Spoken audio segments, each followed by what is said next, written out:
back. The time is now.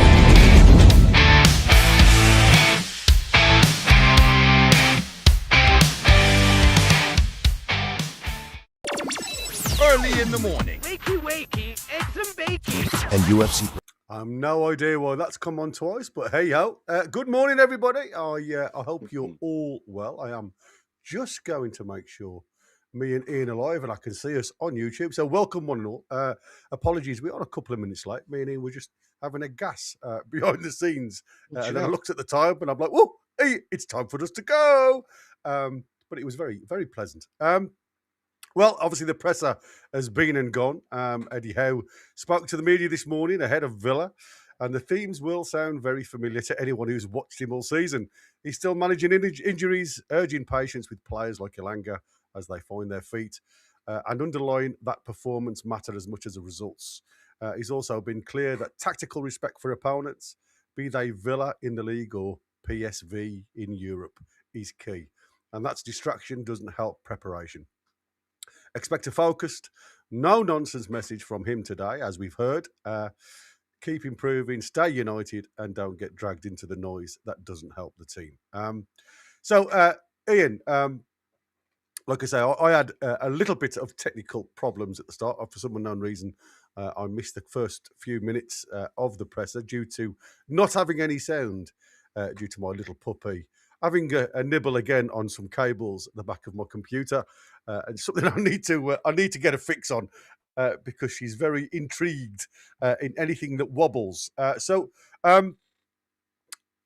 mean, it was a typical Eddie presser. There was nothing really new, but the first obvious one that I mean, you were talking in the background because you filled me in with the first couple of questions was obviously the Bruno scenario and his fitness. He's not been ruled out for tomorrow, but it does seem there's a bit of a gamble there. And, you know, we were talking about the previous 8 or 10 games.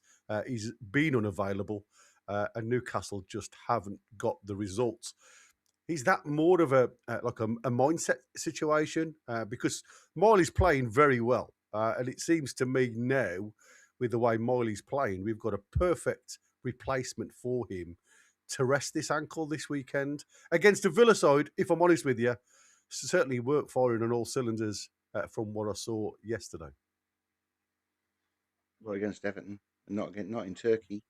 It does seem as if Howe's going to leave it to the last minute and see how things are to get Bruno to play on Sunday. I wouldn't do that. I'm aware that we've got this record where we haven't won when he's played, but I think that firstly, I don't think it's enough games for you to be able to extrapolate that we ain't ever going to win if Bruno doesn't play. Secondly, I don't think we've had the midfield backup that we have now in the past when he hasn't played. And thirdly, if McGinn, and we can't say this in his press conference, but if McGinn and Kamara are both out injured, then having Joe Linton in the midfield means that whoever the other two are that you put with him, we'll be on top at home in the midfield, I think.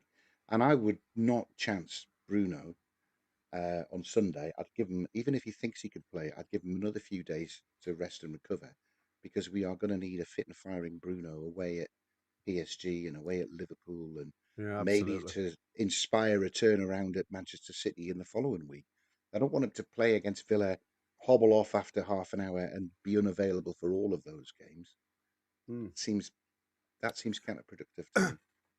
I agree. And to be fair, there is nothing really for me why he couldn't do something like if he passes his fitness test this morning, like I say, the inflammatory response to me wouldn't have rescinded that much in the period of time that he's been away. So it would be a case of if Eddie Howe risk over reward type of situation, and he did pass a fitness test this morning, rather than, like you say, risk him, you could always have him on the bench. And if you are in requirement to saying, you know, I may need that little bit more of the technical player in the midfield just to control it a bit more, then you could throw him in, you know, for 10, 15 minutes towards the end if you want to get sharpness back or anything else. I mean, for me, I do think it's far too much of a risk. Like you say, the important game for me coming forward, and there's such an argument of which side of the fence you sit on. Where's your bread and butter? Is it Champions League football or Premier League football? And it's going to be in a matter of opinions. But a lot of the pundits seem to push towards Champions League being the one now that really ticks all of the boxes, especially if you can get to the quarterfinal stage, because it certainly opens the avenue for finance, but also sponsorship because you're putting yourself in there with the big boys. Well, I think I've read that a win at PSG, which would presumably bypass any qualifying knockout game, Yeah. a win against PSG is worth £14 million. Okay. Whatever. If we happen to win one of the two legs in the quarterfinal, that's more money on top. And if we get through it, it's more money again. But 14 million quid for winning one game, I think is worth focusing on, particularly when it's next Wednesday. Next Wednesday. By the way, sorry to interrupt you, but Paul has just in the chat said, have the live presses stopped? And I think they have just very recently, haven't they, Gary? But I'm They have. unaware as to why they've stopped in the last week or two. Perhaps you It's can it's fill we Paul in were and asked. educate me. Yeah. We were asked politely. We got in touch with us and asked politely if we couldn't show the live presser. It wasn't any nasty comments. So as a channel, because what we used to do obviously is show the live presser and then come to it. Whether that's taking anything away from their airtime or what, I don't know the full content out of it. But out of respect, we've agreed not to show the live presser anymore and literally just come on and talk about it. Because to be fair, I mean, it's there for everybody to watch anyway. If they so want to, it's live. Like we watch it, it's there on the channel. If you want to watch it yourselves, and then if you want to come on board with us afterwards, so there is ways of watching it anyway. But yeah, it's just out of respect because at the end of the day, it's a club we support. It's a club we support, and we certainly don't want to rub them up the wrong way because the more information that we can get as a channel, if there is any information, I certainly want to be in line to get it rather than being snubbed because we've gone against their wishes. So, like I say, we've got to try and keep everybody happy. Just want to say a couple of good mornings. Up the mag says slapping. He's also said, "Is this a father and son stream?" Well, I'm not sure of Ian's age, but I'll tell you something now. As I'm 58, he's certainly looking young for his age. I'll tell you now. I don't know. I don't know which way around they mean. Exactly. If I'd had me just for men in my beard, it would be difficult. I tell you, I I'm certainly certainly not aspiring to be as old as Win, that's for sure. No, exactly. It's a crazy. So there's your answer, Paul. Kev Bell, he's saying, "Morning, guys. I can't wait for Sunday. Last 3 seasons, we've beat Villa as SJP 4-0, 5-1, and 3-0, and feel the time when he's right to play them." And again, the tide is right. I mean, they've struggled to beat us at St James's Park, and the record goes back a hell of a long way. And if my memory serves me right, it was down when we were down to 8 to 9 men when we had those few red cards that they last time they beat us at St James's Park. So it's certainly a hunting ground for us at St James's Park against them. We often say, and there's a lot of people say, it's just all crap, but there's certain teams, even us, just, Bournemouth being one of them, just can't see. Brighton's another one at the Amex, just can't seem to get that result. And is it a mental thing? Because, like I say, it is 11 v 11 at the end of the day. Well, I don't know. I mean, it's probably random, isn't it? But the thing is that once that pattern has established itself, then it becomes a mental thing for the players going into that game. I think we always do well against Villa at home, and I do think it's a really good time to play them. To agree with somebody in the comments, as I say, McGinn and Kamara out takes a lot of the bite away from their midfield.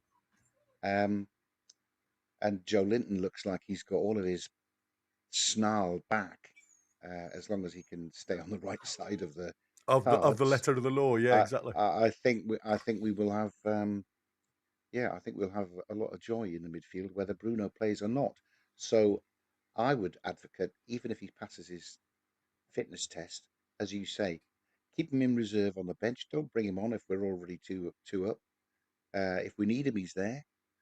But if we don't need him, give him a few days off because, yeah, I think he's critical to being fit 100% in the next few games. And even Mm. after that, it still gets busy after that. Um, I think the Premier League games at home to Brentford and away to Tottenham are games we should be aiming to win, but we need a full team out to be able to do that. Yeah, you're right. I've a sneaking suspicion we're going to do something at Liverpool as well. By God, we owe them one.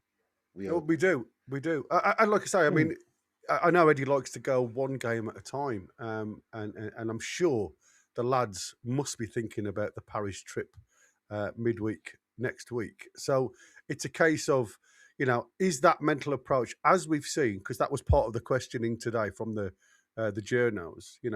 What is the difference between them performing in the Premier League, which seems to be a little less these days, than actually going into Europe, as we've seen this season, especially, and obviously turning up for these games.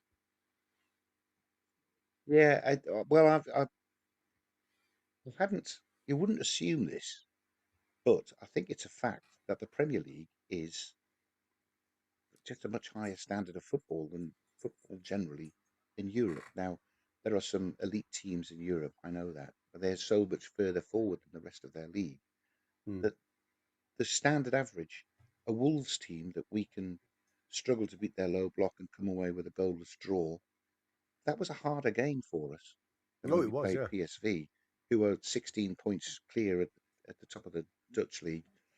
Um, and it's not playing a low block. USG came at us when they were at home, and we just picked them off. Mm. Um, I think we're bigger, we're stronger, we're fitter.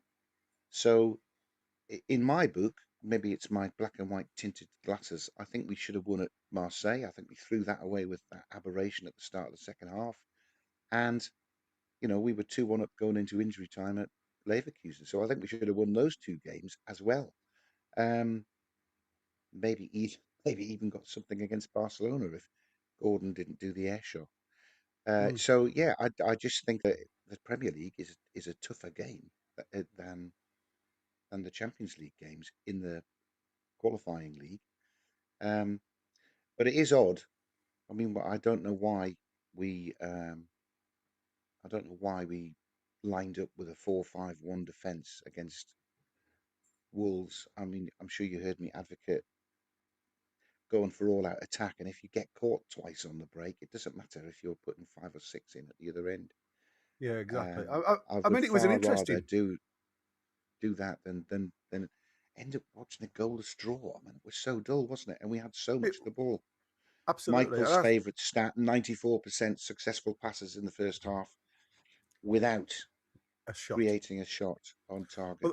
Well, that was another good point in the presser today, wasn't it? Because that was a stat that I didn't realise about Villa, top of the league with goals contributing from shots outside of the box, and that is something that Newcastle have been really lax on Yeah, this season. Well, most of the seasons under Eddie Howe, and his response to that was quite telling, wasn't it?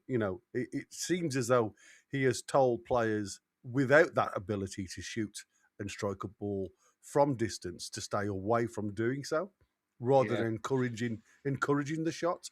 And the problem is, as we all know, the more technical gifted the player, the more chance you are of being marked a little tighter, as we've seen with Tonali, Bruno, et al. You haven't really always got that chance of a shot, and that's why I keep alluding to now with having the likes of Miley playing so well. And as much as I love to see Tonali go and sit in between the two centre halves on Wednesday, I still think Miley could do that job as good as, which then releases Tonali on that inside left position or left centre of midfield.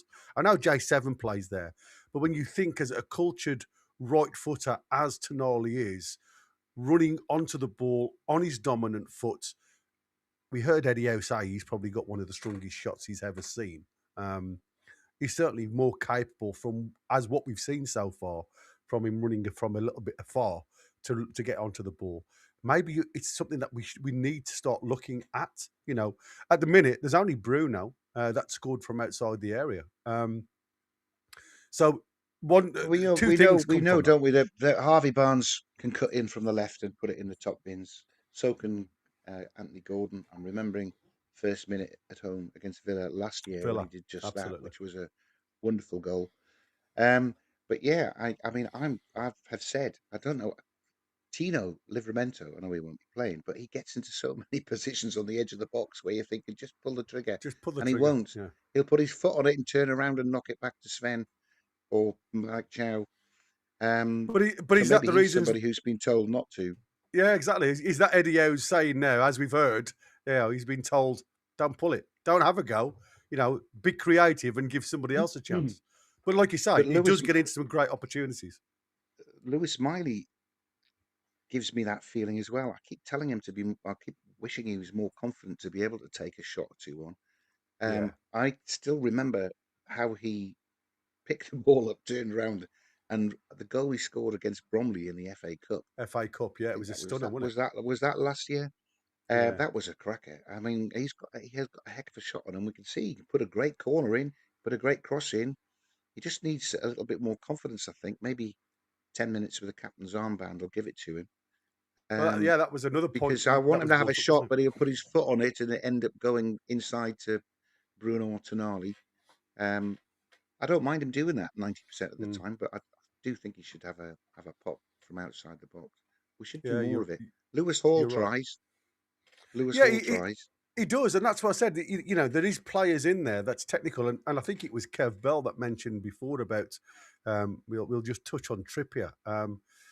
Trippier's done well, I thought, over the. I certainly didn't expect him to play on Wednesday, Oh.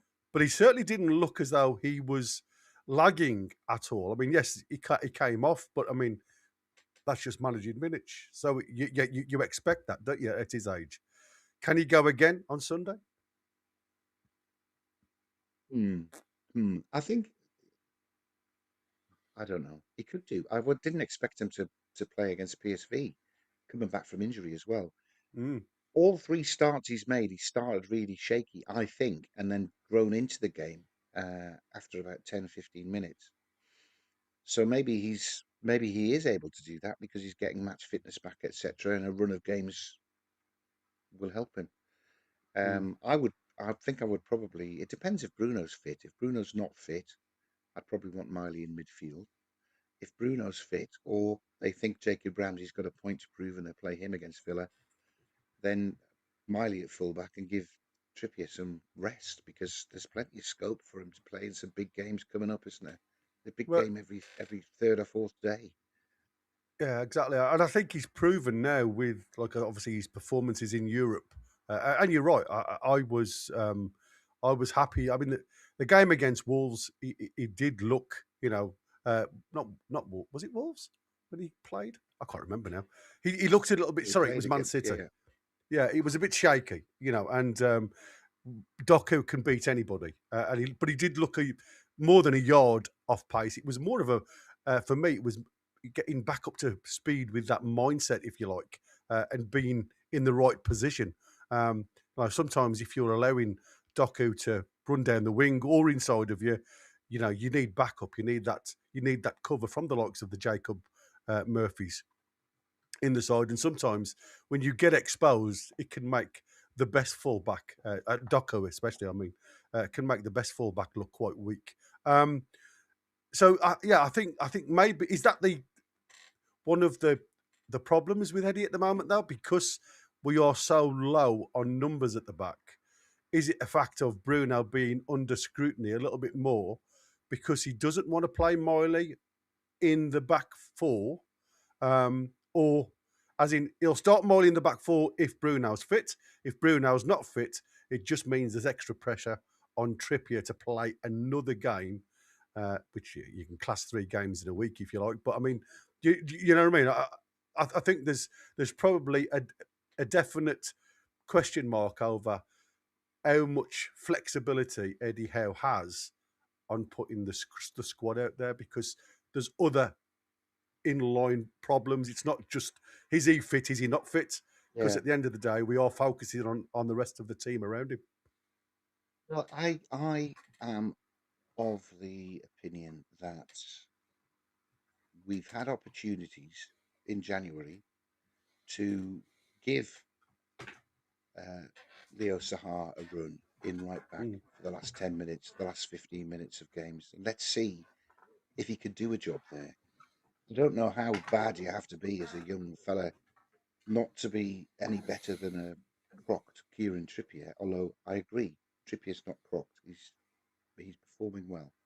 Mm. But if that was the, if he was rushed back, he looked rushed back, very rusty against Manchester City. But we haven't tested players who could step in and give some of these key first choice players 10, 15 minutes rest, half an hour rest. Alex Murphy, I've seen a little bit of.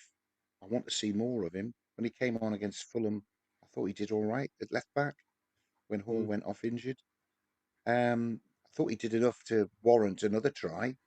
And, And me. away at Wolves, at home in the Cup to Bournemouth.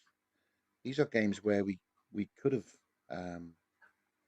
given them a run out. But Yeah. we haven't tested them, and now we're right into a run of games where you're thinking, do you want to make your debut away at Liverpool, away at PSG? They are too big to throw these young lads in, I think.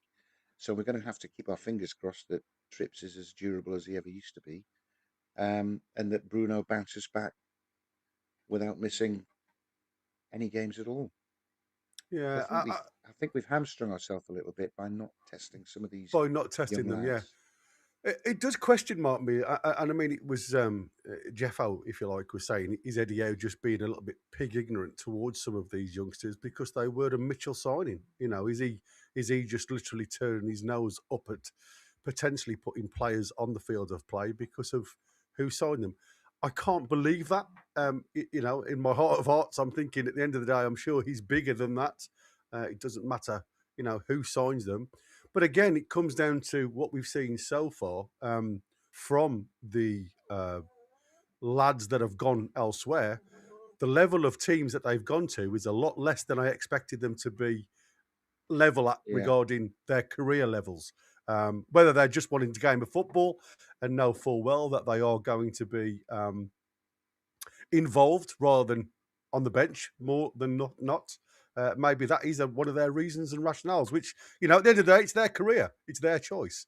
I hear that. But, I think Sahar, I don't know how old he is, but is he 18 and playing in the England under-20s or Under something? 20s once, yeah. He's achieving beyond his age. He must surely be worth a go. It's his international class under-20 right back. Just give him a try when Yeah. you can. I'm not meaning picking for Villa, of course, but I think we've missed a trick there. I think we have, with Murphy, he's Northern Irish international now, isn't he? Alex Murphy? Yes. I don't know. I think he is, yeah. I might be getting a bit. Oh. I might be getting confused.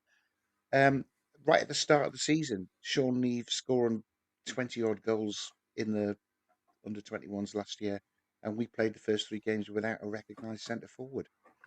Fair enough, start Gordon, but Gordon didn't pull up any trees playing centre forward.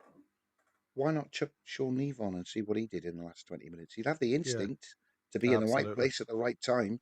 If you're just looking for somebody to put a ball into the net like the first 2 goals Wissa scored, then he would have been in the same place. Maybe. I don't know. I just think Yeah. all season, we have neglected testing the water with some of these players. And Yeah, now you're we're right. now we're working with just the 25-man squad, and 5 or 6 of them are out injured. So our team's going to pick itself. It just depends who starts, doesn't it? Yeah, Everybody else exactly. is on the bench, Yeah. and that I, can't be good. I think the other thing is, and the lads are putting it in there. You know, if you look at, I mean, DX has put in there about, you know, can we isolate? Would Man City leg be stupid to rest some key players? And the problem is, it's like they are dangling the carrot because Man City haven't been performing very well at Mm. present, and again, didn't look that good at St James's Park in the first leg. And it certainly, for me, it was certainly one that got away, if you like, because. Don't get me wrong, they're very good on the ball, but there was certain weakness, and you've only got to look at Bodo when they were over in Norway. Glimpse. Yeah, that the way they played against them, and you can see where the weaknesses were. And again, for me, that was the dangling of the carrot for the replay for them, where you'd think, listen, we ain't going to get through. They're 2-0 up. We don't really go out and get results at the Etihad. So is it time to rest them? Rotate the squad through, give some fresh legs, impetus in there, and we aren't obviously anybody's going to say, even the bookies won't make us anywhere near favourites to get anything from that result. But when you see results like that you saw in Norway, it gives you a glimmer of a hope. And I'm sure that's how Eddie Howe feels. It does. I think he needs to go strong, and we're defending champions, of course, so they've got something to hang on to. I think he want to play a strong team. He'll be trying to get an early goal, and if that happens, then Anything could happen, can't it? Really building up some sort of head of steam. Kev's saying there's nothing in the next 6 weeks to test people out on. I agree entirely, Kev. I'm not advocating that. What I'm saying is there have been games, and there have been games right up until the Wolves game, which was one of them, where we could have tested some of these. We could have tested the water with some of these players, so that if they do need to come on, if Trippier plays right back and Miley's in midfield because Bruno's missing the game, but then Trippier breaks down because he's coming back from his injury and it's his third game in a week. Sahara will be on the bench, but you will then be throwing him on, not knowing whether he's he can make it or not, any good or not. That's exactly. where he's going to have to test him. I remember, was it who was it? Tim Krul making his debut in goal away at Barcelona, Yeah, which exactly. was which he did very well in, but you know. It's a very emotional time, that your debut, I'm sure, and you don't need any extra distractions. I'm sure the last 15 minutes away at Wolves would have been a better proving ground for any of them coming Yeah, on. I But the moment's agree. passed. The moment's passed. I think they're just there in case there's no other alternative. They'll probably be desperate that Emil Kraft is coming back soon, and he'll be there to cover for Trippier. Yeah. Let's. There was obviously some talk regarding injuries, as we've said, and what Eddie Howe. I mean, to be fair, we talk about Kieran Trippier, and he said he's an unbelievable leader behind the scenes for us, such a steadying, calming influence. He's got a lot of experience. He's a great communicator with the players. He's done really well, especially on Wednesday night when he was excellent athletically.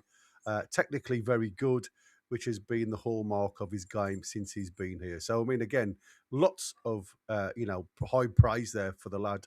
That's been, for me, like I say, since his return, you can see, especially in the European games, he has got that calming influences on the younger, lesser experienced players because he has played in there. There was a very interesting, and this wasn't from the presser. It was something from a couple of pundits and ex-managers stroke coaches that I was listening to talking about European competition. And it was post the match against PSV. And what was mentioned was obviously St James's Park often gives them that 12th man. Is anybody in the Champions League going into the latter stages gonna feel that pressure? And the response was pretty telling because as much as us as fans of Newcastle and often see it as the fortress, what we've also got to remember, a lot of European clubs go to a lot of hostile grounds during European competition. The Fenerbahce in Turkey, where it's very aggressive and hostile. So a lot of these, even though they're young players playing for the higher clubs around Europe, thinking that St James's Park, and you've only got to look at Barcelona. Barcelona coming to St James's Park certainly didn't look as if they were away from home at all. They were so comfortable on the ball because it's something they get used to. So I just wanted to point out that, we've got to be careful. Again, just thinking that is going to give us an out going further in the Champions League, because there's a lot of other teams out there that are used to stadiums like St James's Park. So, as much as Eddie Howe loves it and he thinks that the team thrive at home, let's say the Barcelona certainly should calm us down a little bit and realise that the one thing we must do against the better teams is not give the ball, keep the ball under control. He did I go hear on what to you're saying say about Barcelona, by the way, Gary. But Yeah. I mean, I don't mean they didn't sort of shrink into their boots and be completely intimidated to not play their game, which I think we did see Mm, Benfica do a little bit, and we yeah, did see PSV do a little bit. yeah, But we had two chances in the first half, which we should have taken. We should should have have taken taken. both of them. Yeah, That yeah, would have got us half time at 2-0 up. Now, what were the crowd? The crowd was excellent that night anyway, but what would it have been like if we'd taken the lead? That's kind of a game like when PSG came along when we took the lead, and then it was dream world, yeah, 4-1 at the end, and PSG totally underestimated the what we could do. But I think the crowd had a massive, massive part of that as well, and yeah. we beat them comfortably. So I still think there's scope for the crowd to play its part in winning the emotional battle on any of these Champions League games. And I'm not worried in the quarterfinal really, unless we're very unlucky. If we are finishing in the top 16, we should get a decent team in the quarterfinal. Yeah, you should. Um, But so it's just a fact that, like you've why just not? said there, yeah, it's about taking those chances when they arrive, isn't it? Because these Got to be games, clinical. yeah, PSV, exactly, we scored the first three goals were the first three shots on target that we had. yeah, So that, I mean, it would have been difficult for either Wisser or Gordon to miss those shots because we've yeah. let But as you many goals create come your into own the luck, net. Ian, don't you? Hard work But gives you yeah, those opportunities. yeah, it's we need to be clinical like that in front of Yeah. goal. Yeah, he goes on Mm. to talk about Aston Villa, and obviously there was, I don't know whether you guys saw it, but there was a little clash between Unai Emery and a couple of his players yesterday.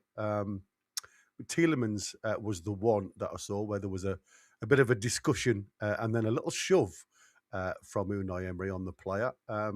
But he's played it down, as you always. Aston Villa Unai Emery has played down a late flashpoint after the 1-0 victory over Fenerbahce last night, as the Spaniard turned his attentions to Sunday's clash at Newcastle. And Let's be like fair, they will have experienced a nighttime under lights game in a very hostile a environment and very come away hostile with a account, 1-0, yeah, come away exactly. with a 1-0 win. So Sunday afternoon, I don't know. I've seen us play really well on a Sunday afternoon. Even the 12:30 kickoffs, I've seen us beat Chelsea at Man U and that. I don't think it's massive, but as long as we're up for it, yeah, Aston Villa should be able to deal with that. I don't think we're going to intimidate Aston Villa, but if our lads get up to it because the crowd's behind them and play the way they can play, that's when we can blow teams away in the first 20 odd minutes. You're And right, we but thought we it, did it it just last year. We seems, scored that goal to put us all calm in the first or second minute last year, and we never looked back. yeah. For me though, what you've just said there about taking your chances. I mean, as much as Villa did win, if Fenerbahce had taken their chances, it certainly wouldn't have come out that way. Because, like I say, Fenerbahce did miss some absolute sitters. I mean, don't get me wrong, they did. They made some good saves, Villa. But like I say, I think it was just poor finishing at the end of the day that got their noses in front. And to me, that seems to sum up Villa's season so far. It seems as though they are having that purple patch. Everything they hit seems to be turning to gold. So they are riding this crest of a wave, if you like. And Howe said this morning about they've had a great season so far. Unai is an outstanding coach. I really enjoy watching his teams. They have clear structures within their style of play. They found ways of winning tight games this season and have gone on a very good run, which is very difficult to do in the Premier League. Full credit to him and his player. And they've had European success as well. So that brings its own challenges, as we found this season.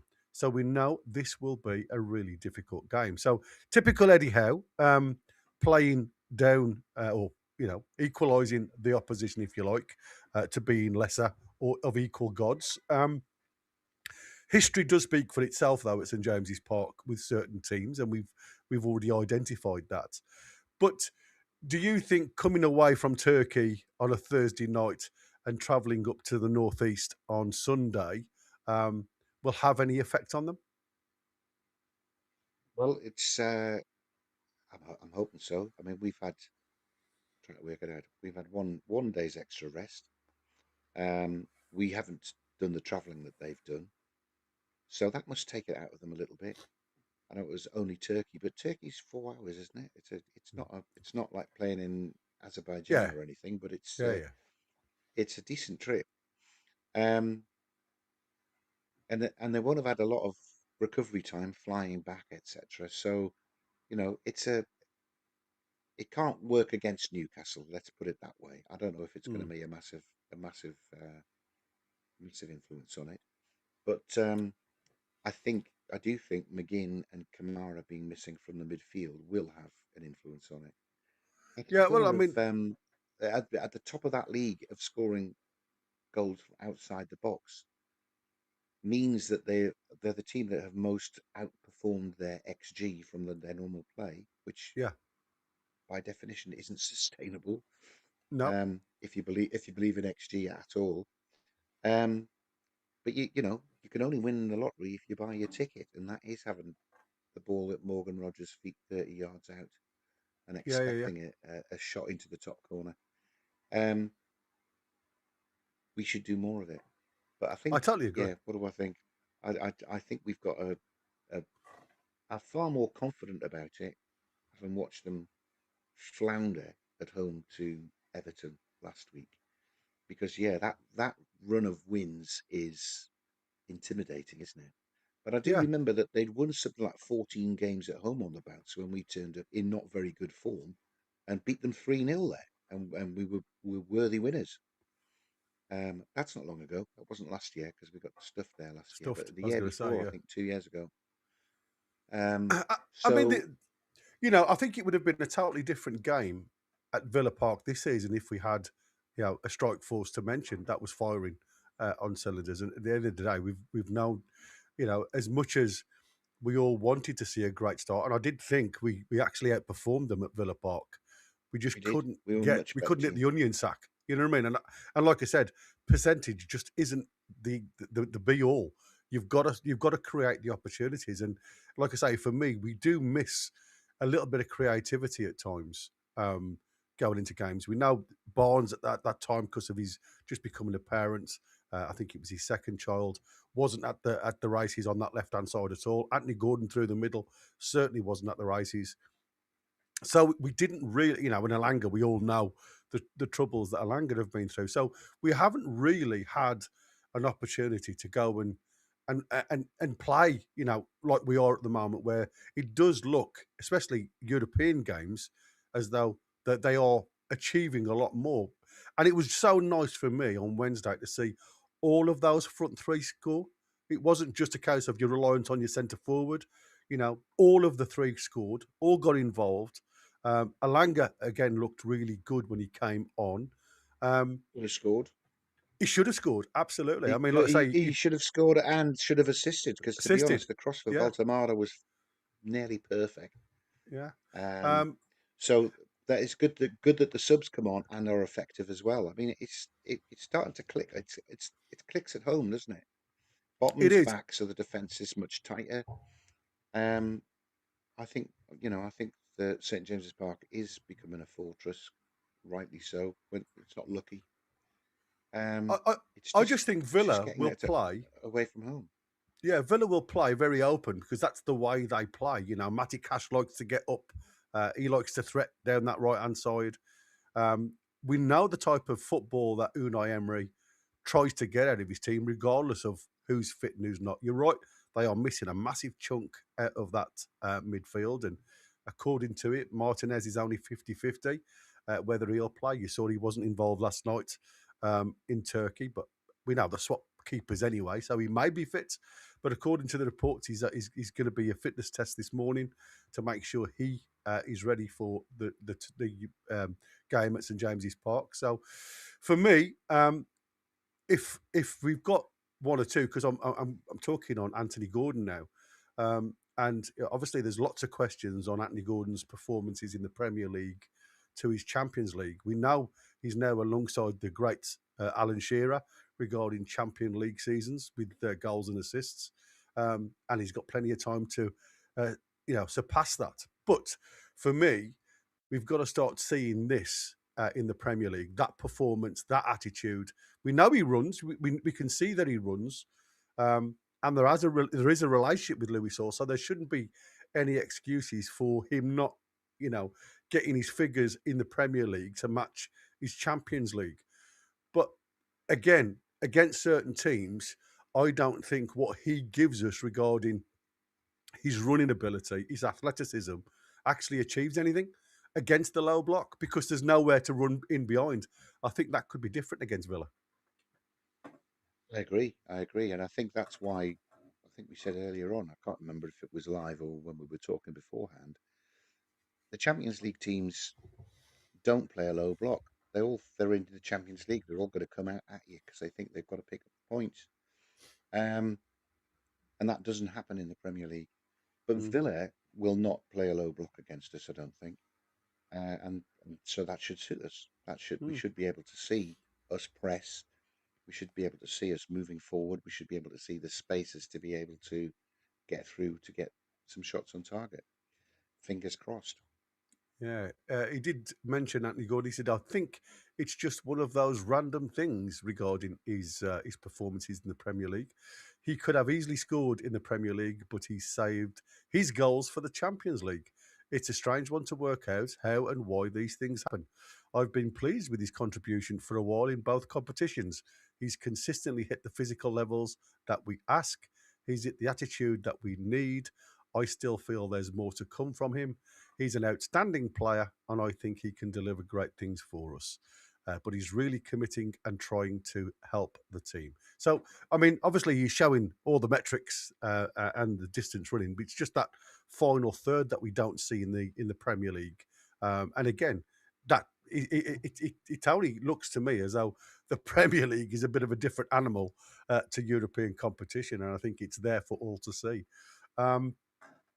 But again, I don't think we can praise Lewis Miley up enough for me. And like I say, we've all mentioned Trippier's giving him the armband was an immense moment in the young lad's career, if you like. And for me, as I mentioned it earlier yesterday in last night's programme about Miley looking over to Eddie Howe and the coaches and getting the nod of acceptance to be the captain for the remainder of the match was a lovely experience for him. And he goes on to say, Lewis is Lewis, very relaxed, very calm, unfazed. He has the ability to control his emotions and feelings. He has a lot of maturing and developing in his game to come, but great early signs for him in his career so far. So that was him on Lewis Miley. And again, you've got to give credit where credit's due. The lad has come in, played several positions, and never looked phased. Yeah, at one stage, I was suggesting they gave him the goalie gloves because he could probably do better than Pope and Ramsdale at the start of January. No, he's excellent. I mean, I'm really looking forward to Sunday. I have managed to secure a ticket, so I will be there. Brilliant. But yeah, I'm hoping that our home performances continue because I think we played quite well against Man City. I know we lost 2-0, but we still played pretty well there. Let's do Villa, and then Liverpool get another draw, and I think I've got a feeling we're going to do something when we get to Anfield. a while since we have done, but we do owe them one. And I just think that the Premier League, to answer your question, by the way, we half answered it. A 14 million game against PSG, important to take it seriously. But our bread and butter, particularly given that we're still 3 points behind, is to put another run together in the Premier League and get up Yeah, into yeah. the Champions League places. We're not far off. We're not far off, and teams like City and Villa and Liverpool have shown that they're not necessarily going to put runs of 10 wins together anymore.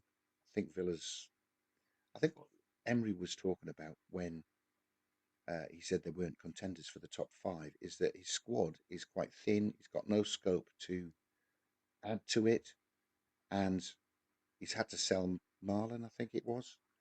So He he's has, reduced yeah. his squad, and the heavy season will catch up with the team in terms of injuries, niggles, suspensions. Uh, so maybe that's what he's talking about. And I'm not sure Villa will be quite as bright in the second half of the season, starting on Sunday with a heavy defeat at St James's Park.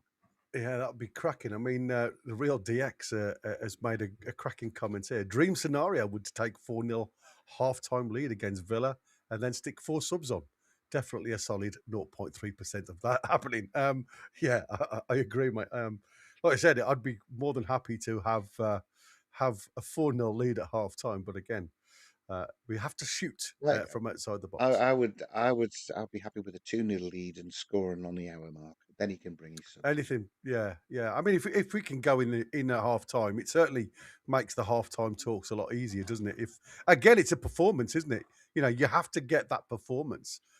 We have played well at St James's Park this year without really taking it to them enough. And like I said, it feels to me as though they are leaving a little bit behind when it comes to preserving fitness, preventing injury, if you like, because of what we've got to come. So, like I said, for me, there's going to be certain games, especially if you want to close the gap on those in front of us, and we've got a lot of them teams to come over the next few weeks. If you want to get in the top 5, you've got to take scalps, and that to me, means a lot more. And again, as we saw the other day on those tables, it seems as though where we had control of teams in and around us in previous seasons, that has gone. We've still taken points off the bottom teams, but teams in and around us, we've lost a lot of points of this season.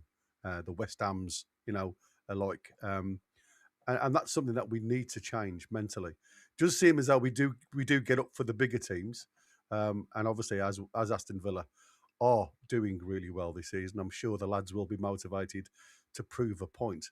But there was an interesting talk about the finances all the time, isn't it? When Eddie Howe was asked about transfer market and is there going to be anything coming in, and he keeps on going on about the PSR. PSR is controlling what we're able to do. Now, again, you listen to certain journos and the experts in finance, and I know you're one of them, Ian. You don't know who to believe.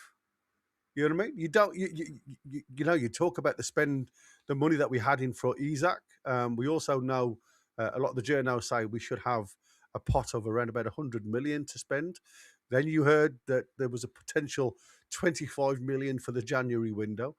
And what Eddie Howe, like I say, Eddie Howe reveals he's not panicking as the transfer window will come to a close, but admits anything can still happen. He's assessing what's going on regarding the injuries in the back line.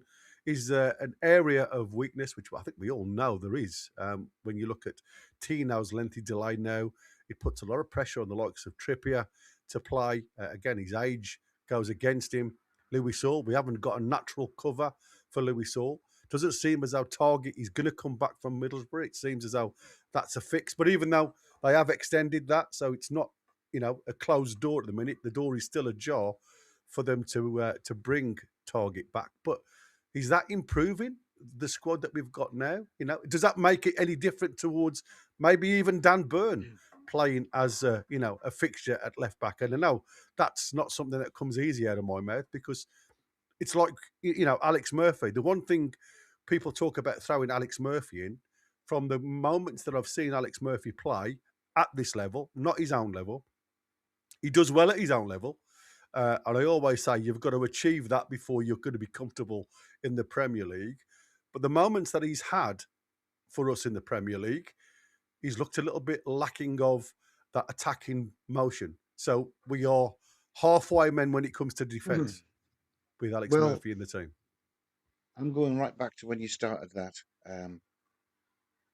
Howe saying he's not panicking. What I mean, I don't know if you saw Sven Botman's interview before PSV game. PSV, yeah. He just looked a bit bemused by why anybody thought we needed to buy anybody in this window.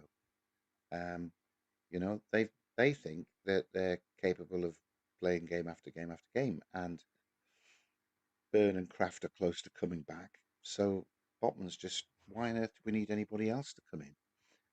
I think all Howe's doing is they'll have a list of targets that they've been watching that they want to go for in the summer, which is why they're hanging on to their PSR stuff so they can do a bit of work in the summer.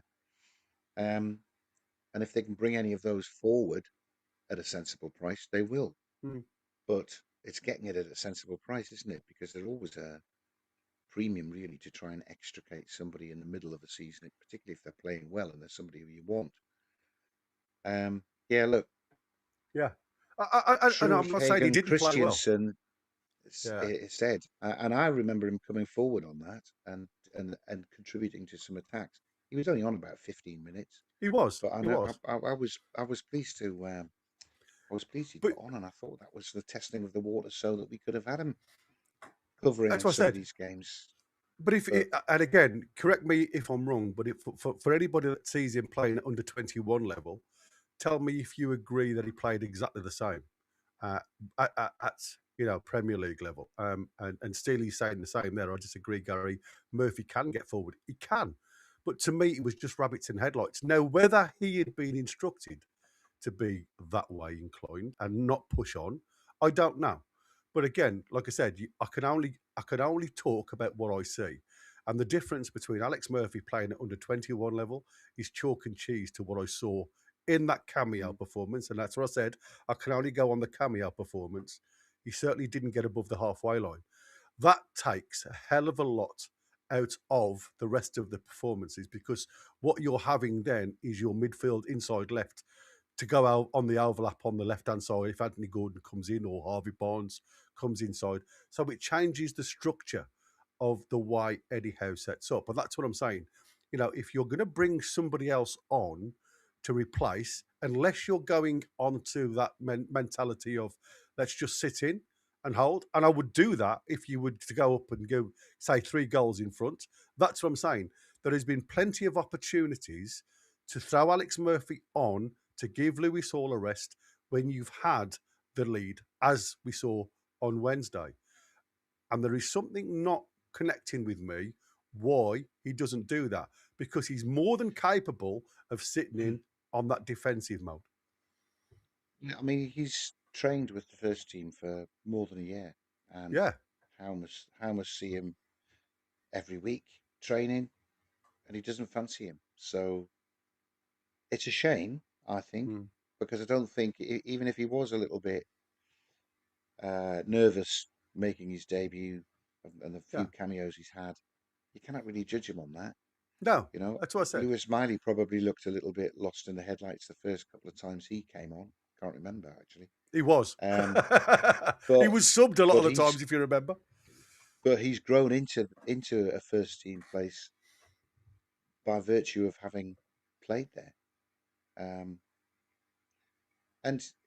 that Bromley game where he came on, he bossed it. He was the main man in midfield and only a young kid. And I know it was only Bromley, but that's several levels higher than the under 21s. I think you've got to give some of these young lads room to breathe. Yeah. And no pressure that if you're going to try something and it doesn't come off, then fair enough. At least you're trying it. That's the sort of players we want. We don't want. I don't want a robot that's just like. Yeah. So space. I just want to take the throw-ins. Yeah, exactly. I just want to go on to this one. Are you saying that you'd rather have Burn that's really bad at left back over Alex Murphy? No. I mean, you've got to think we had a perfectly good left back in Target that was told to go out on loan because he wasn't going to get minutes. And, if he wants to go somewhere, so you've got to look at the levels. Is Alex Murphy any better than Target? Well, again, if Target has been told to go and Alex Murphy hasn't come onto the field of play when we've been controlling games, you have to question what's going on. Now, is it a confidence thing? Does the lad not believe in his own ability, as we see in the under 21s? I don't know, but there is definitely something there for me that Eddie Howe doesn't want to push Alex Murphy any further forward, and I don't know why. But that doesn't mean that I want to see Dan Burn there. What I want to see is for them to go and dip into the market and find a decent young fullback. While we've got the likes of Trippier in the squad that can nurture these kids mentally and get the availability of them moving forward and futurising, if you like, Newcastle, that's what I'd want to see. If they don't look at Matt Target, who's a natural left back, and put a young kid in that's a centre back, no different to Dan Burn, Alex Murphy, remember, that can play left back. So why gamble? Why have you got rid of a natural left back to put a centre back in at left back regarding of his age? It doesn't make any sense to me. Yeah, I mean, his head's turned because he's found new form at Middlesbrough. He's back to the Target that we had on loan, who was very good, and who then was not very good because he was injured all of the time for the next couple of years. That's why he's lost his place in the squad and in the thinking, because nobody's seen him play for so long. And I know he's come back this season, but he's behind two or three, Yeah, isn't he, in yeah, he is. for a place in the team. I don't think Target's the answer at all. Normally. I do think Murphy should have more than 15 minutes against Fulham in the Carabao Cup before he's jettisoned as not the answer. Because we're talking about somebody coming on to give other people a rest Yeah. at the moment, to give Hall a rest. And there But have been games where he could have done that, I think. there's Um, more than one game, I mate. think Because like I he's say, less of a risk. How must know more about him to make him less of a risk than bringing in some French 20-year-old left back who's got a great write up, but mm, he's untested. He doesn't know the team. He might not even speak English very well. yeah, Uh, I agree with I think, DX here. yeah, What he's saying here, look, this summer we need our overall defensive overall with Trips, Kraft, Lascelles, Target, and possibly Shaw all departed. Well, I think Shaw has been talking about an extension. The club are happy, I think, to give him an extension, but I think they'll wait until they see him back walking before that is executed. At minimum, we'll need a backup left back, right centre back, or right centre back who can play right back. I mean, like I say, not many assets there to sell to bring some cash in to be able to replace them either. That's all going to come out of the PSR money, isn't it? yeah. So I think definitely I agree, but I also think quite high up on the list in the summer should be a goalkeeper.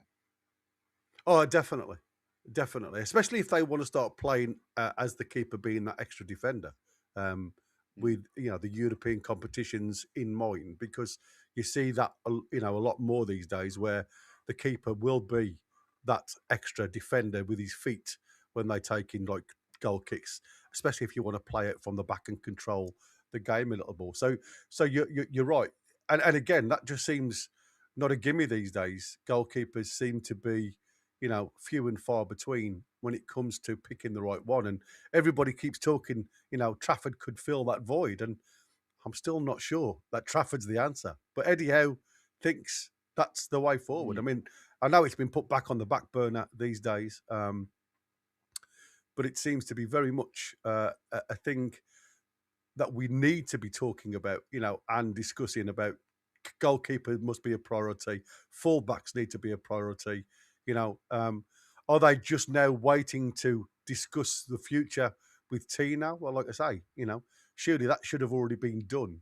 It looks like Tino's father is pushing more towards Man City. Man City are very interested, but again, there won't be anything discussed while he's injured. So that could be a summer move. And is that what they're doing? Is that the reasons why they are delaying all of the putting their eggs in one basket, if you like, and jumping into the market? As Eddie Howe said, we don't want this to be a knee-jerk reaction and just bring in a short-term solution that's going to cause us more problems long-term. It's the fact that, we have got Kraft who can come back. I know he's not brilliant, but he can fill the void. Trips can play left back if we've got somebody else to jump on board. So Right back. it's not as if, that's what I'm saying, it's not as if we aren't looking across the field of play and saying, can we revert to a three at the back? If Dan Burn comes back to give a bit of less work on the likes of Lewis Hall that doesn't want to keep on going, box to box on that left hand side. So there's multiple ways of doing it, and so I understand Eddie Howe not just jumping into the market to try and put a square peg in a round hole, because we've seen this summer some of the boys haven't really hit the ground running, and he's under a lot of pressure to get that right going forward, because we aren't the big club. We haven't got the money to throw away, because anything we spend now is going to be heavily scrutinised on. Michael campaigning to sell Gordon again there on the Yeah. Tino is the second most saleable asset without damaging the team, Gordon being the first, in my opinion. He might be right. Yeah. I still think Yeah. I still remember Anthony Gordon from 2 years ago. And I'd welcome be. back. Playing Yeah. for Newcastle, not playing for It's anybody interesting to else. see But Arsenal's if he switches interest. to Arsenal, Yeah. he'll get it back straight away, and then Yeah. he'll just be taking the mick every weekend for decades. Yeah, Done. there's a little bit of, and again, I don't know whether this is a link with now about Frankfurt. It's still interested in Asula, but it looks like Can Azun. He's an attacking midfielder. Looks like they are looking at, but again, he comes with an 80 million euro price tag, according to some of this. And again, this is something that come out today, and I'm like, oh, I quite like the look of this lad, because I've seen him play a couple of times for Frankfurt. He certainly got something about him, Kazazun. He certainly was one of the players that I put in my 11. If you look at under 24, I think it was, squad that I put out, I put him as that number 10. If you wanted somebody to go and play closer to your forward. But again, what they're looking, they're suggesting the potential fee would be around about 60 million euros. I still think it's a lot of money for a youngster. He's only 20 years old, though. Crazy lot of money. But again, there's nothing in there regarding a defender, and that's what I said. When you look at the recent stuff, there's still a lot of talk about Tito Mercato, talking about Sandro Tonali, and still remains a desired target to Juventus. And there was a lot on social media about his wife stating she wants to go back home after the birth of their child and be closer to the family. So again, is some of the body language we've seen from Tonali, more away from football on that mindset, because he's trying to make both ends happy, and you can't always do that. We know that. We forget that these boys have got a home life. If he's got somebody that's not happy at home, he's trying to make that side happy as well as coming into work with that, bit of a block on his head. We need to be aware of that. That's why we got Trips, isn't it? Mrs. Trips wasn't particularly happy having been in Spain for 2 years. But Tonali, I don't know. Tonali was excellent. He was. Most games he's played for us. He was very good against PSV.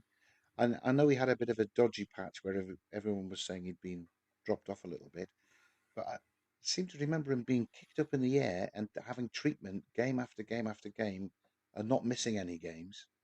That takes its toll, I think. And that slows you down if you're as a dynamic a player as he is. I don't think there's ever been any question over his effort. And that it's when players look like they're coasting that I would start worrying.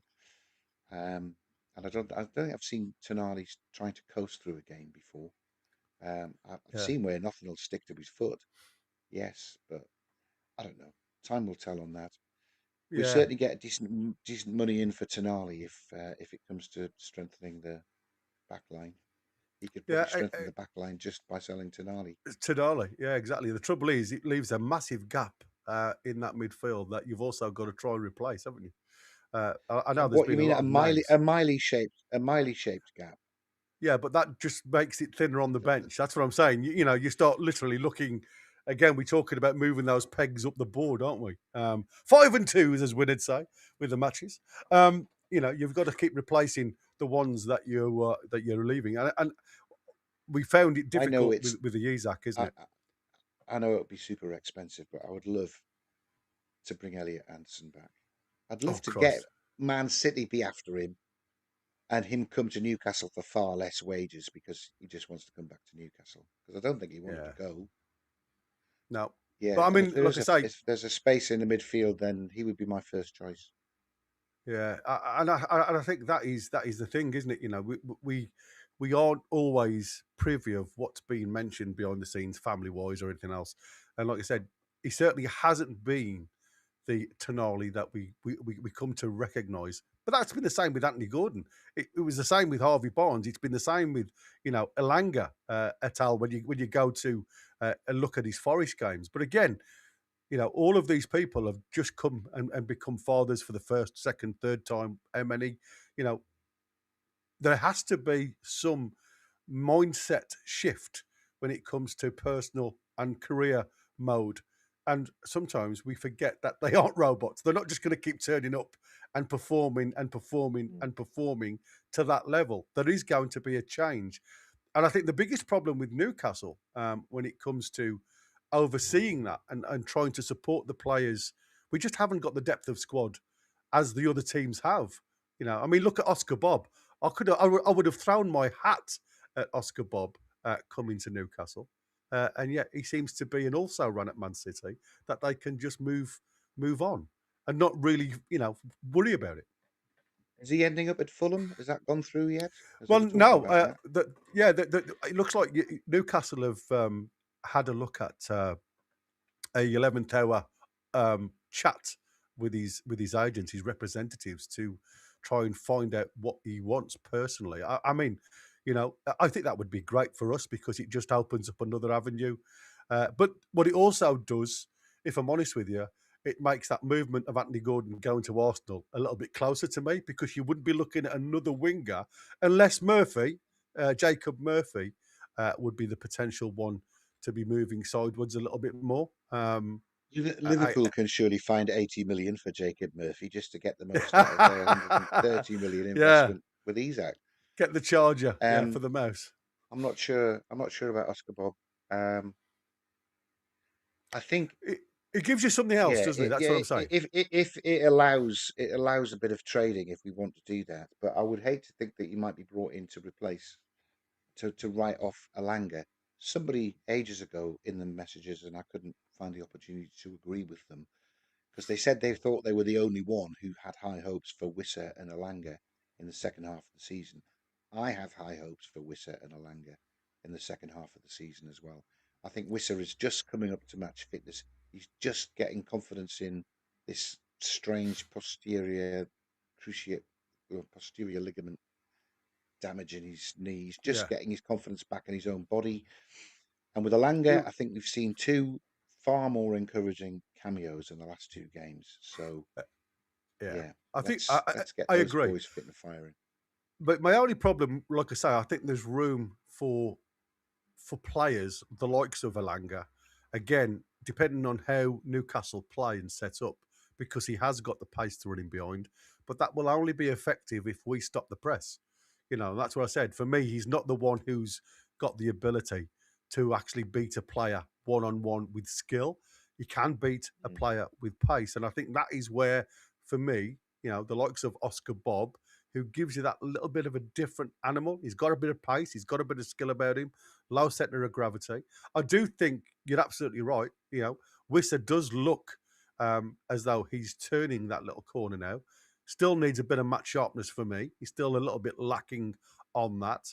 And again, you can point a finger, as we've done with the Rats, and say, problems were unfortunately partly your own fault with how you acted at the start of the season. And I don't agree with it, what he did when he refused to play matches. But he did train with the club. So it wasn't as if he'd come completely, not without any training, the same as the Rat went to Liverpool with. He did train with the club. He just didn't want to play matches. So for me, you've got to start asking yourself, has that affected, or was that part of the causation for his injury? And, is it going to take him now a couple of more games to reach the pinnacle? The other thing is are we now seeing that effectiveness of Wissa having a mindset effect on Voltemada? Because Voltemada doesn't seem the same animal now, or the same person who's confident enough in front of goal since Wissa has returned. I don't know. I'm not sure it's any different. I think he's just been more tightly marked than he was when he first came in.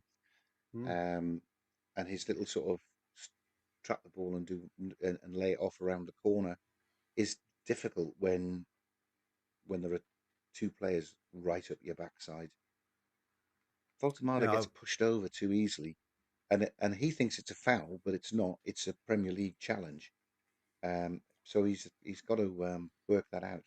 He's got to take a step forward and be pushed over, and then he'll get his free kicks. But he doesn't get any. I mean, the amount of times I've seen Voltemada on his knees with his hands out, shrugging his shoulders as our opponents are charging through the midfield to our box, because the referee hasn't given him a free kick for being pushed over. We've got to do that differently. We've got to use him differently, haven't we? We have. I think Voltemada's a great player. We just got to work out how to play with him, harness that. Yeah. I mean, he got off to a flyer by scoring headers as a number 9, and I don't think that's. I mean, he can do it obviously, but I don't think that's what he's done before. No, it's not his forte, is it? No. No. He's not. He's never going to be a Shearer with his head in front of goal. Put it that way for Newcastle. Some crazy news here that Tottenham Hotspur, again going away from Newcastle slightly, are on a deal to sign Andy Robertson from Liverpool. 31-year-old. Wow, that's crazy. Left back as free agent this summer. Not done, but talks between all parties advancing in a bid to reach an agreement, according to The Athletic. Wow. I mean, they are struggling at the minute, Tottenham, I must admit. So again, play a team out there that throw bad money after good money, it seems, but they've got a bigger pot to utilise than we have. And again, that's why I said it's a little bit more difficult for us just to go throw money at something that could be just a short-term issue. If the likes of Tino stays, again, that's got to be a conversation I would have had sooner rather than later. And we've certainly got to get cover. Like I said, I love Trips, but Trips and Kraft aren't the answer anymore. They are. Without Kraft is gone. He won't obviously be returning in the summer. Trippier potentially could have, for me, will be gone. I don't think there'll be an extension on him. So you are literally going to have two fullbacks in the unit. It's crazy if you think of it going forward. It's mental to go into this type of tournament now, vying on still in all four competitions, with only two fullbacks. Absolutely incredible. Well, I don't think in Sahar we've got a gem, because you don't play ahead of your age bracket for England if you're not got something. I don't know why that doesn't mean he can't be a substitute right back for us for the last 10 minutes of a game we're ahead in. But he hasn't made it onto the pitch yet. So, I don't know what it is with Shahar. Yeah, I like Shahar. I'm not saying that he hasn't got the ability. I mean, he's from my neck of the woods. Well, he's from the Black Country, if you like. But I mean, it just seems as though he's missing that spark. He doesn't ever bring anything to the game that makes you think, wow, what a player. He's steady. He has, I don't know what it is about him that he's just got this presence in the game. He seems a lot older in his game than he actually is, but he never takes that risk. And again, sometimes in the setup that Newcastle have, it sometimes feels as though the fullbacks are asked to do a lot more than a normal team does these days. So is that the issue? You know, with England, it is more of a slower build up. It probably suits his game a lot more. With Newcastle, it doesn't seem as though, again, he's overlooked, and I don't know where the issue is there. He's got the ability. I just don't know whether he's got the mentality to go with the ability. And I think maybe that's something that Eddie's trying to work on, because he does often say, you know, it's got to be a 50-50 relationship to achieve these things. There was a major rumour that I read out yesterday, and when you sit back, Trent Alexander-Arnold is looking to move away from Real Madrid because he doesn't seem as though he's getting the minutes there that he wanted. We all said about the ability. I didn't realise he was only still 26. He seems as though he's been around for blooming years. You know what I mean? It's crazy. Because at Liverpool, they play their 18-year-olds. They don't sit talking about them for 2 years and then let them go on a free at the end of their contract. Yeah. Sorry. It's incredible. Just moving on to Big Dan Burn.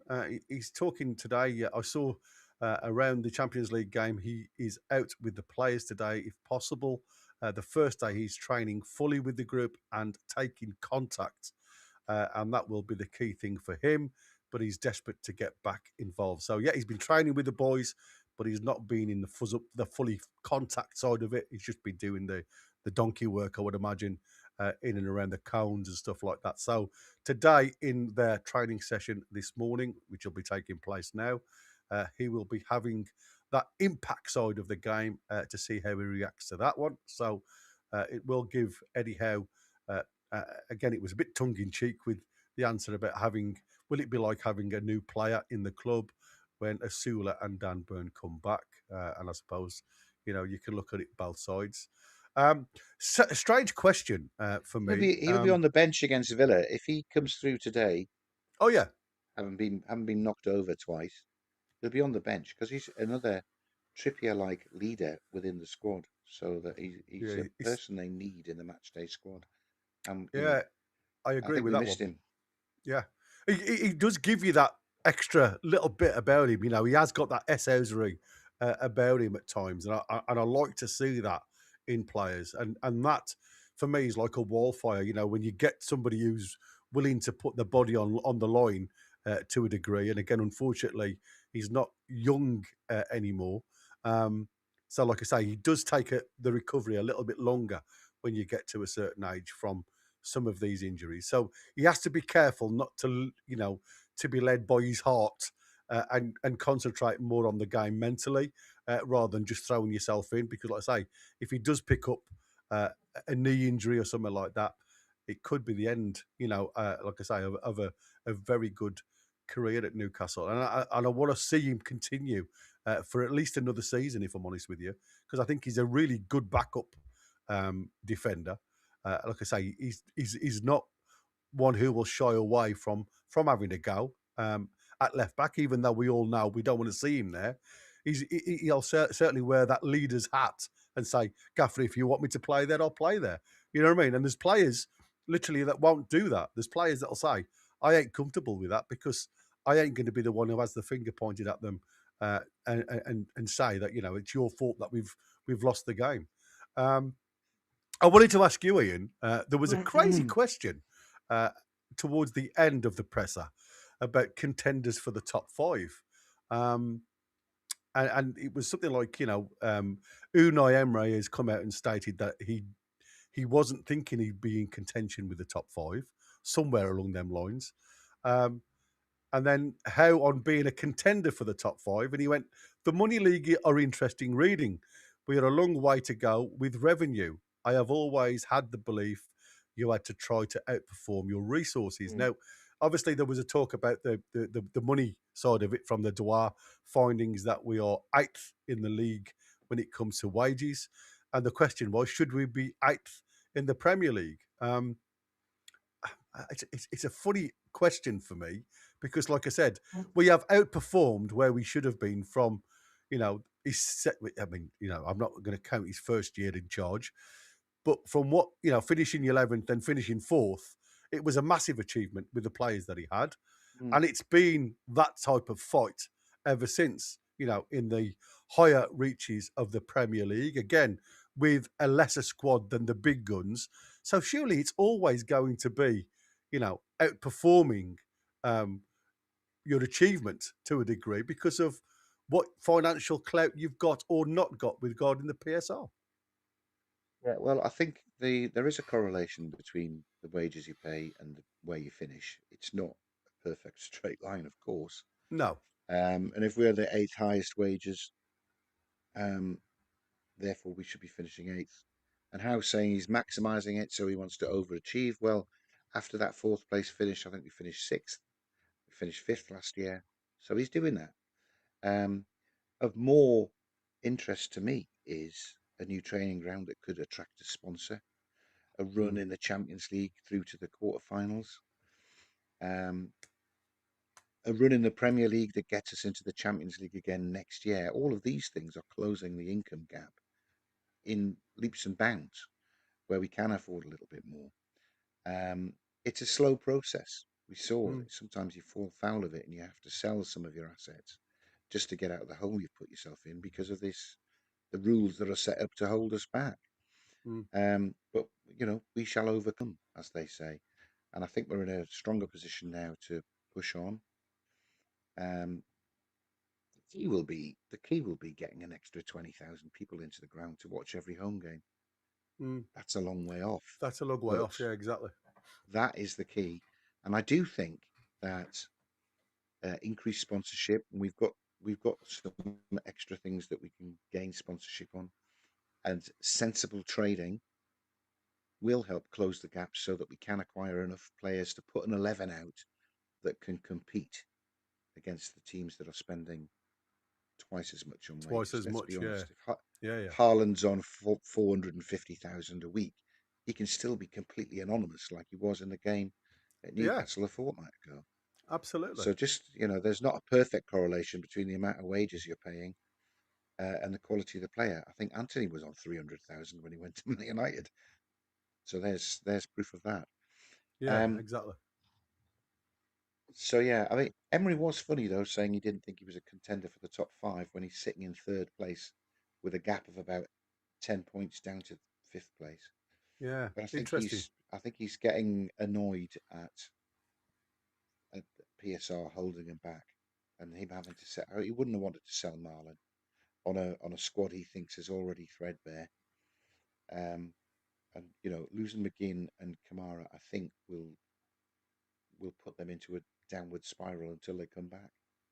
Yeah, I think it's difficult when you're in the situation as Villa and Newcastle are because none of us have that crystal ball. You always think the team that you put out there at the start of the Premier League will be the team that you end the Premier League with, and you believe that what you've got will be good enough in the end to get you where you want to be in that dream situation. And I think that's the problem.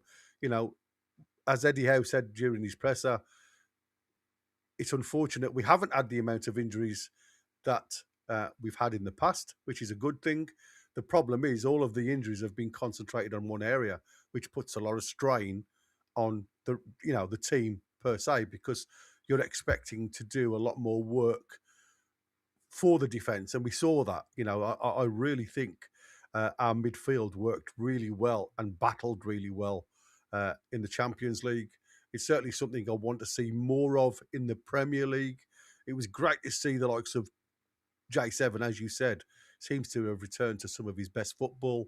He certainly was up there trying to get the flick on for Wissa to play off the shoulder. Worked a couple of times, didn't work a couple of times.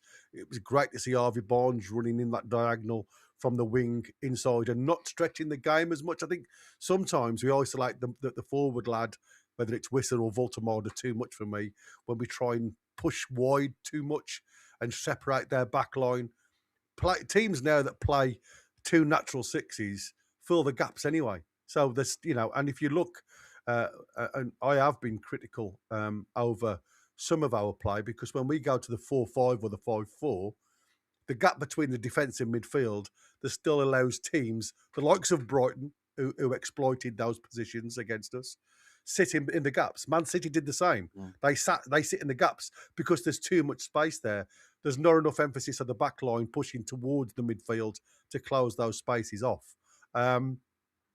So I think that it's something that still hasn't been perfect for us when we haven't got the ball. And if you think when we've got the ball, we look very good. I still think there's a chink in the armour when we haven't got the ball. We certainly don't look as solid. We look good on Wednesday, and like I say, that was a different animal for me. But it's certainly something I want to see more of, that system going into the Premier League, because I think that would work for us massively, allowing the full-backs on by dropping your midfield into the back line. Yeah. I just one thing you said there, I thought I'd go back and see who played in that game at PSG 2 years ago. You said you start the season with a team and it's not necessarily the team that you end up with. Yeah. That 1-1 draw we got, that 1-0 win we should have had, but for some atrocious refereeing. Refereeing the handball, yeah. Centre-back pairing of Lascelles and Shah. Yeah. Miley was in with Guimarães and Joe Linton, but Miggy was playing down the right. Down the right, yeah. So, let's be fair, PSG have improved. But I think we have as well. I think we have improved a lot. So, yeah, you're absolutely right. The team evolves partly through necessity, from injuries, suspensions, etc., partly through the emergence of a Miley, with Joe Linton suddenly becoming a midfield destroyer instead of an anonymous centre forward. It's very interesting. Someone's just asked if we think there's going to be some deadline day madness. I don't think we'll buy anybody unless there he is. I can't see who that is. Satish? Satish Raj yeah. Mohan. Yeah. Satish, I don't think we'll buy anybody unless one of our existing targets is available that we can bring forward 6 months, and we'll get them. But I don't see a panic buy. I don't see oh no, Tino's out for 3 months. We need another right back. No, I don't see it. Kraft is coming back. He'll be the backup for Trippier, and now Miley can step in there. He ain't going to buy a right back. No, I mean, like I say, as much as I'd love one, I mean, there's been a couple over recent days that we've been looking at, and again, when you put it all down, that Joking says from Club Bruges. Unfortunately, as much as he seems very willing to move. Again, you talk about, people say it's a Newcastle tax. It's not. No clubs want to get rid of their better players in this window. It's very difficult. So unless you're willing to go out there and spend that little bit more money on it, you're not going to get the players. He's a very talented young man, can play. He's a left back, Joking says. I think he's a 20-year-old, and I think he's also one of them type of players that can also play across the back line. He's just a little bit taller than me. I think he's about 5'11", so he's not a tall player, but his natural position is left. He's naturally left-footed, but he is happy to play right back. And like I say, he can play primarily across anywhere in the back. So his average this season so far is 7.2. He's virtually played all the games. He's been involved in 20 matches. He started 17 of them. I've just had a quick check there, with 1 goal and 1 assist up to now. But again, his average is very good. So he's one of them players that, for a young lad, who can still get nurtured into being an absolutely exceptional. We've seen the development of Louis Saul and Tino since he's been at Newcastle. He, to me, is the lad that should be touted for. But again, like I said, Club Bruges aren't silly.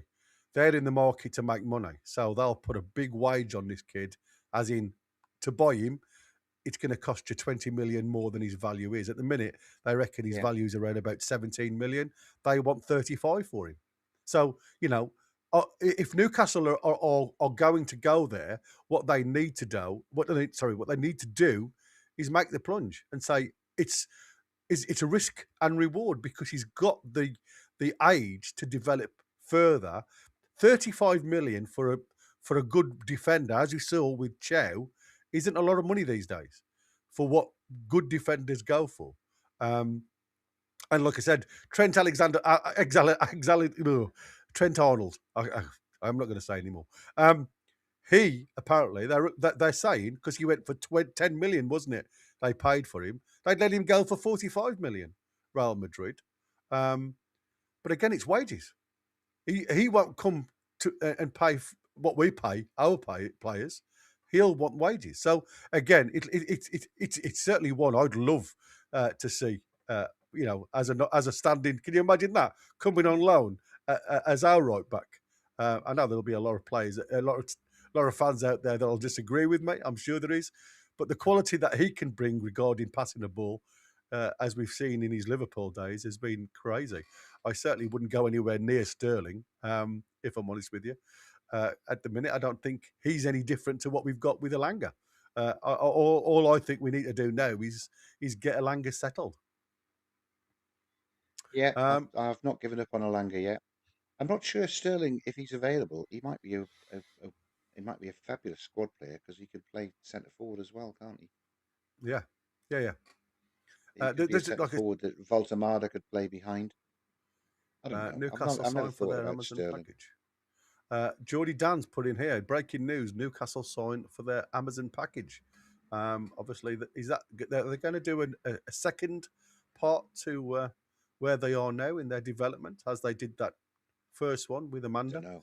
I don't know what that is, Geordie. It just means the only signing that we make in January is to get our telly subscriptions sorted out. Yeah, it could be that. Ross Wilson gone on his holidays, according to Darren Lee there. Yeah, I mean, you're right, mate. Wrexham have spent 19 million on an unknown from France who's 19-year-old, and we can't throw the cash at. It's a different thing. Anyway, is there anything? I know you've got to go to work, mate, so I suppose we can call it a day now. Anything you want to add before we say good night? No, just this is my first presser discussion. It's not just the presser we discuss, is it? It's no, that's what I said. It's just a conversation because we always try and bring in. I have enjoyed it here. Nice to try and follow the chat, even if I'm half an hour but late in responding to some of it. Yeah. I'm really encouraged by the PSV performance, which was one player different to that dreadful thing we sat through at Wolves. So the players are there. Let's hope that it's that team that turns up to play Villa, not the one that turned out at Wolves. And we get on a little bit of a run, Let's have some great performances away at PSG and Liverpool, and that before the next Premier League matches come out, and we'll try and turn this corner. We've got some difficult away games that might suit our way of play. Yeah, exactly. And if we can have some positive results and performances in those games, it might just set us up to be a little bit more consistently good in our and there you go. Form in the Premier League. Dom, I said, enjoyed your appearance and hope you'll join me for more. So there you go. It doesn't mean what I'm looking like. I don't think it's just turning up. Yeah. Thank you, DXK. Yeah, that's our Dom who comes and does some of the pre-match stuff with us with the twins. So he's on the show as well. So there you go. There's Michael. Great praise. Enjoyed praise from Michael Gramestore. That doesn't happen very often. There's a love out there for you, Ian. I know. Obviously. Well, that's but me and Michael go back a long way. That we won't have a podcast discussing that, of course. No, exactly. Thank you, Michael. Appreciated. Yeah, we're going to have to do an off-air chat one day to try and get your background because, like I say, it sounds fun. Right then, thanks to everybody for an hour and a half. That's fled. If I'm honest with you, apologies, mate, if I've delayed you. Thank you, everybody in the chat. Thank you again for Ian for joining me today. There will not be a dance along, watch along tonight for the members. because obviously Chris is in the tune, so there's no way of doing it. So we will be back. There may be something tomorrow. I'm not sure what's going on. I don't think there will be. But don't forget, on Sunday, the live watch along. Come, even if you want to watch it on TV, turn the TV off and listen to me and Michael throw the banter across the airwaves. So welcome to everybody that wants to. Like I say, thank you so much. Now, the one thing that I didn't mention, and I apologise massively, is TS Mag, who just became a member. So thank you, TS Mag, for joining us. Like I say, you're very kind, jumping on board, and now you can have a look at all our other stuff. So, like I say, thanks ever so much for coming on board. Until the next one, it's a We're the Lads, Lassies and Bairns. Take care. Have a lovely Friday, weekend, whatever you're doing. And up the mags for Sunday. Come on. See you next time.